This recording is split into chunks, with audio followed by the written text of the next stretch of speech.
Anda belum tahu sih sama SKS itu. Baik, ya. Tapi itu bukan solusi. Begitu ujian selesai, ilmu lupa. Itu poinnya. Jadi kalau hanya sekedar ilmu dipakai untuk ujian, pada prakteknya nggak akan terpakai. Ini banyak anak sekolah sekarang hanya belajar untuk ujian saja. Padahal kalau dipraktekkan, kadang kaitan dengan agama tinggi, Bu, Pak. Fisika itu dengan agama itu tinggi. Gaya F1 sama dengan F2, gaya gerak sama dengan gaya dorong. Gaya sedikit, maka keluarnya sedikit. Pukul kencang, bunyinya kencang. Imannya kalau kuat, amalan jadi banyak. Iman sedikit, amal pun sedikit. F berbanding lurus dengan P, hukum Pascal. Gaya berbanding lurus dengan tekanan. Masuk bab akhlak. Makin banyak gaya, makin banyak tertekan. Nah itulah. Gaji 5 juta, gaya 10 juta. Kan? Ini serius.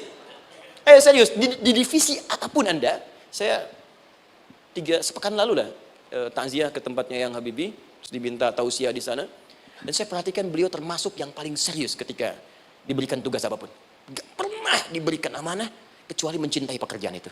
Yang Habibie demikian. Ciri orang sukses itu serius. Tapi keseriusan itu, kata Allah petakan jadi 3 bagian lagi. Karena jahadu itu punya 3 turunan kata. 1, keseriusan merencanakan, disebut ijtihad namanya. Punya rencana. Mappingnya apa? Stepnya apa? Oke, Anda ingin kerjakan sebuah proyek, baik, proyeknya berlangsung berapa lama?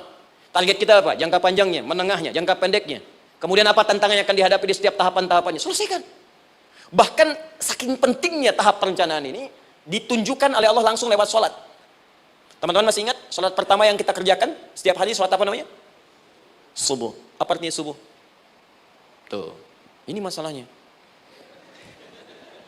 Ini kata Al-Quran sendiri ya, kata Al-Quran sendiri. Nanti akan ditemukan orang yang ibadah tidak paham apa yang dikerjakan dan dilakukan dalam ibadahnya. Contoh sholat. Kata Allah akan ada orang sholat yang saat sholat tidak mengerti apa yang ia baca dan dia lakukan dalam sholatnya. Jujur tanyakan pada diri kita. Sampai detik ini, dari sekian ribuan kali ruku dan sujud, berapa persen bacaan sholat yang kita pahami? Jangan-jangan kita ruku tapi nggak ngerti yang dibaca.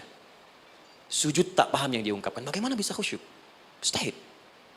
Maka kembali ke sini, kenapa sholat pertama itu disebut dengan subuh? Teman-teman, ternyata semua nama sholat dari subuh sampai isya, plus bacaan dan gerakan dari takbir sampai salam, itu bukan sekedar gerakan semata. Semua ada artinya, ada maknanya. Dan diajarkan oleh Nabi langsung. Subuh disebut dengan subuh. Ada 2 kata. 1, fajar, Quran surah ke-17 ayat 78. Inna Qur'an al-fajri kana mashhuda. Kedua, subuh di surat At-Takwir. Was-subhi idza an-naffas. Kenapa disebut fajar? Fajar itu pancaran positif, pancaran kebaikan. Jadi kalau yang baik disebut fajar. Kalau yang jelek disebut fujur.